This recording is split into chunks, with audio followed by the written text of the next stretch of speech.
Hello everyone, আমি তন্ময় আছি আপনাদের সাথে। ভৌতিক স্টেশন চ্যানেলে আপনাদের সবাইকে স্বাগত। আমি আপনাদের একটি ছোট ঘটনা শোনাতে চলেছি।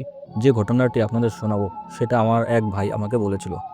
আর এই ঘটনাটি আপনারা এন্টারটেনমেন্ট হিসেবে শুনবেন, কারণ এই ঘটনায় কতটা সত্যতা আছে তা আমার জানা নেই।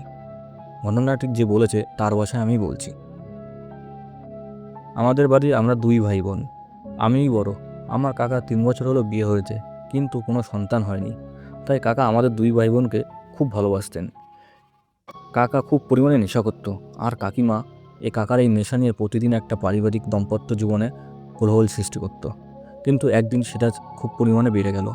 কাকিমা রাগ করে বাবার বাড়ি চলে যায়, আর কাকা সেদিন রাতে খুব পরিমাণে নেশা করে ঘুমিয়ে পড়ে। আমরাও সবাই ঘুমিয়ে পড়ি।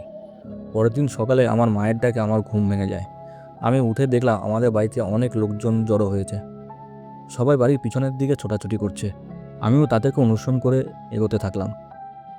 গিয়ে যা দেখলাম তাতে আমার দু চোখ ভরে জল গড়িয়ে পড়ল। কাকা গলায় দড়ি দিয়েছে। সবাই দূরে দাঁড়িয়ে দেখছে। এরই মধ্যে পুলিশ এসে কাকাকে গাছ থেকে নামিয়ে নিয়ে গেল পোস্টমর্টমের জন্য। তারপর বিকেল 5টার দিকে কাকার বডি নিয়ে আসা হলো। নিয়ে যাওয়া হলো শ্মশানে। শ্মশানের চিতায় তুলে আগুন দিতে গেলেই আগুন কিছুতেই ধরছে না। বেশ কয়েকবার চেষ্টার পর আগুন জ্বলে উঠল। সবাই বলাবলি করলো কাকা অপঘাতে মরেছে। কাকা নাকি অনেকগুলো দোষও পেয়েছে, তাই আগুন ধরছিল না। কাকার শেষকর্ম শেষ করে যখন আমরা বাড়িতে আসি তখন রাত প্রায় 11টা। তারপর আমরা সবাই ঘুমিয়ে পড়ি, কিন্তু আমার কিছুতেই ঘুম আসছিল না, শুধু কাকার কথা মনে পড়ছিল। এভাবে কখন জানি না কাকার কথা ভাবতে ভাবতে ঘুমিয়ে পড়ি। পরের দিন সকালে উঠে আমি মামার বাড়ি চলে যাই। ওখানে 3 দিন ভালোভাবেই কাটে। 4 দিনের দিন রাতে খাওয়া দাওয়া শেষ করে যখন শুয়ে পড়লাম, আমার পাশে আমার দাদুও শুয়েছে। হঠাৎ মাঝরাতে একটা ফিসফিস শব্দে আমার ঘুম ভেঙে গেল। আমি একটু শব্দটা ভালো করে শোনার চেষ্টা করলাম। শুনলাম আমার কাকা আমার নাম ধরে ধীরে ধীরে ডাকছে। একবার নয়, বারবার ডাকছে। ভয়ে আমার শরীরে পশম দাঁড়িয়ে গেল, বুকের মাঝে কেঁপে উঠল। খুব ভয় করছিল, তাই দাদুকে জড়িয়ে ধরলাম। সারা রাত এভাবেই কাটলো, এক ফোঁটাও চোখে ঘুম হয়নি।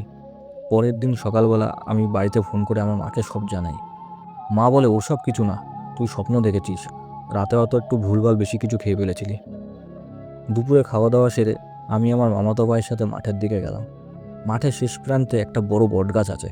আমি সেই বটগাছের নিচেই বসলাম, আর ভাই মাঠে গাজর তুলছিল।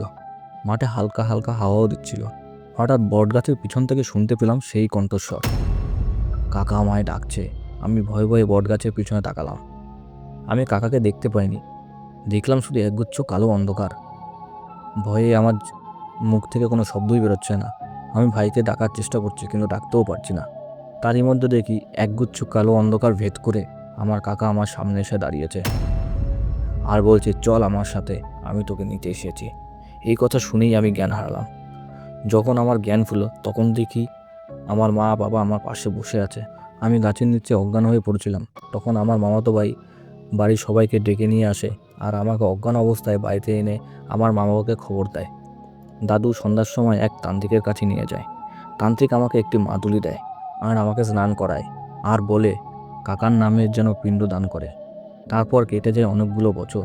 আমি এখন সেকেন্ড ইয়ারে পড়ছি, কিন্তু সেই দিনের কথা মনে পড়লে এখনও গায়ের পশম আমার দাঁড়িয়ে যায়। কাকার কথা কিছুতেই ভুলতে পারি না। ঘটনাটি শুনে আপনাদের যদি ভালো লেগে থাকে তাহলে অবশ্যই চ্যানেলটিকে সাবস্ক্রাইব করে আমাদের পাশে থাকবেন। আর ঘটনাটি কেমন হয়েছে আপনাদের মতামত আপনারা কমেন্টে জানাবেন।